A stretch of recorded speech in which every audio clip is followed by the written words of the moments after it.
Myrna would go to the French auction house, Salle Drouot, almost every day, because while there were catalogs of what they would sell, for the most part, there were many, many sales, estate sales and others, in which there was no catalog, there was no identification, there were just things.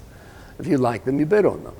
And one day, she came home and she said, Sam, I saw a beautiful statue. And I have a feeling that it's Song, Song being 12th century. And she said, you got to come with me tomorrow and we'll look at it. So I went with her the next morning on my way to work, and we saw this figure, and we were captivated by it. But while we had seen such sculpture in various museums and in books, we really didn't know enough to know, is it really 12th century? Is it 17th or 18th? Is it 19th? Is it simply a fake of today? But we decided it is so beautiful that even if it's only decoration, we should try to buy it. And we kind of thought that it was actually 12th century.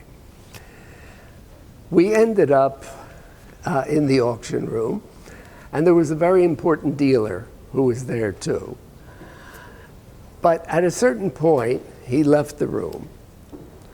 And while he was out, this piece came up. We bid, and we reached a level that was beyond what we had fixed. And so Myrna stopped. The auctioneer looked down and he said, Madame, vous le voulez ou non? Which means, do you want this or not? So she got startled and she said like that. She put her hand up and he hammered it down. We got the statue. A few minutes later, the dealer came in. He said, how's the sale going? She said, well, it's going pretty well. She was putting the ticket in her pocket. He said, I'm waiting for the sculpture. She said, I just bought it. When we picked it up, by that time, Myrna had kind of lost her assurance, and she thought, oh, I think it's late. And so we went to pick it up, and she was embarrassed at that stage, and so we wrapped it in a blanket and put it in the back seat so nobody would see what she bought. And we went home, and as Myrna lost assurance, I gained assurance and said, well, I'm going to write to the different auction houses and so on, which I did, Sotheby's and Christie's and so on.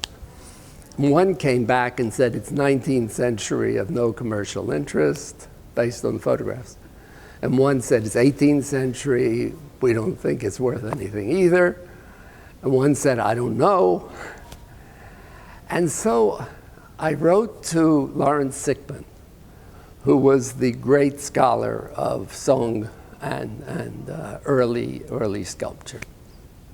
And after a while, he wrote back and he said, it's not as good as the one in Kansas City or as the one in the Rijksmuseum, but I would date it between 1100 and 1120.